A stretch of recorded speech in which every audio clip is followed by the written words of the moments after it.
মার্কিন যুক্তরাষ্ট্র এবং বাংলাদেশ দুই সরকারের মধ্যে চুক্তি হয়েছে, এটা তো রাষ্ট্রীয় চুক্তি। সুতরাং এই চুক্তিতে যদি আপনারা কোনো কিছু দেখেন, খারাপ দেখেন, সেটা আমাদের কাছে উত্থাপন করবেন। আমরাও দেখছি, আমাদের কাছে এখন পর্যন্ত সেরকম কিছু প্রতীয়মান হয় নাই। আর আরেকটা জিনিস আমি বলি, কোনো চুক্তি এন্ড অফ লাইফ না, জীবনের সর্বশেষ কিছু না। প্রত্যেকটা চুক্তিতে সেলফ কেয়ারিং এর জন্য তার নিজস্ব কিছু ধারা থাকে, এবং সেখানে তো এরকম যদি কোনোদিন আমাদের কাছে কিছু প্রতীয়মান হয় যে এই ধারাটার সংযোজন, বিয়োজন, পরিবর্তন দরকার, সেখানে ফার্দার নেগোসিয়েশনের স্কোপ তো সবসময় রয়েছে। এজন্য আমার অনুরোধ হচ্ছে, এটি নিয়ে এত উদ্বিগ্ন হবেন না দয়া করে।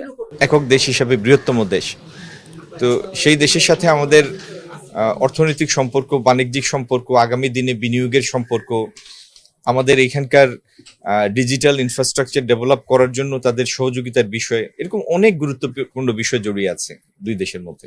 এই সমস্ত বিষয় নিয়ে সাধারণ আলাপ হয়েছে। এটা নিয়ে এমন বিশেষ কোনো কথা হয়নি। এটি তো হয়েছে 9 তারিখ স্বাক্ষর হয়েছে, এটি নিয়ে আর আলাদা করে কোনো আলাপ হয়নি। এই চুক্তির বিষয়টি আজকে আলোচনার বিষয় হিসাবে আসেনি। আর সামরিক বিষয় তো বাণিজ্য মন্ত্রণালয়ের বিষয় না। চুক্তিতে স্বাক্ষর একটা হয়েছে, সেই চুক্তিটি বলবৎ হওয়ার জন্য কিছু ফর্মালাইজেশনের প্রক্রিয়া আছে।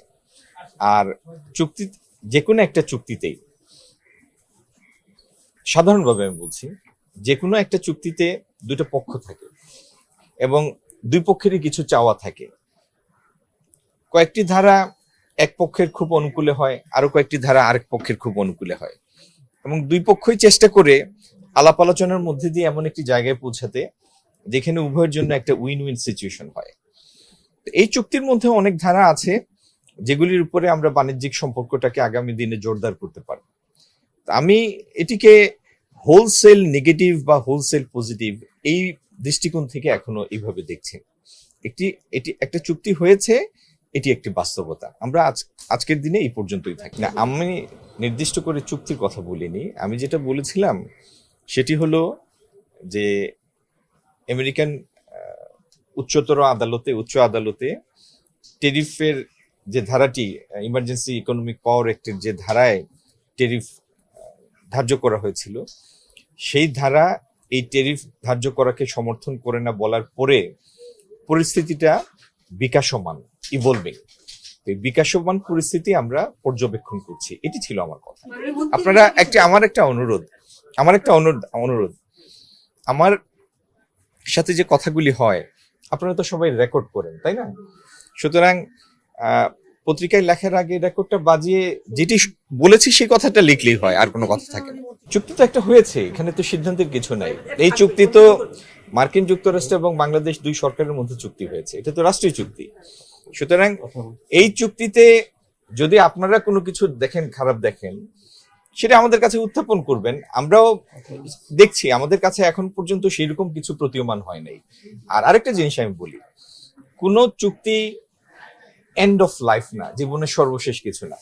প্রত্যেকটা চুক্তিতে সেলফ কেয়ারিং এর জন্য তার নিজস্ব কিছু ধারা থাকে, এবং সেখানে তো এরকম যদি কোনোদিন আমাদের কাছে কিছু প্রতীয়মান হয় যে এই ধারাটার সংযোজন, বিয়োজন, পরিবর্তন দরকার, সেখানে ফার্দার নেগোসিয়েশনের স্কোপ তো সবসময় রয়েছে।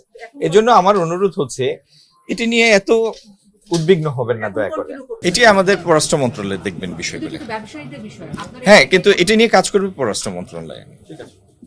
আমরা তো সবসময় অনুরোধ করব যেন আমাদের ব্যবসায়ীরা, বিনিয়োগকারীরা এবং তাদের দেশের ব্যবসায়ীরা, বিনিয়োগকারীরা যেন স্বচ্ছন্দে সহজভাবে দুই দেশে আসা যাওয়া করতে পারে। এটির মধ্যে যেন কোনো প্রতিবন্ধকতা সৃষ্টি না হয়, এটির অনুরোধ তো আমাদের সবসময় থাকবে। আজকেও কি অনুরোধ? না, এই নিয়ে আলাপ হয়নি আজকে।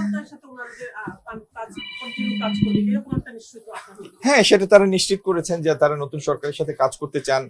তারা আগামী দিনে কিভাবে আমেরিকান বিনিয়োগ এই দেশে আসবে সেটার জন্য দুই একটা প্রতিবন্ধকতার কথা উল্লেখ করেছেন, যে এইগুলি দূর করলে আমেরিকান বিনিয়োগের জন্য সেটি সহজতর হবে, বাংলাদেশ একটা উর্বর ভূমি হবে ইত্যাদি আলাপ।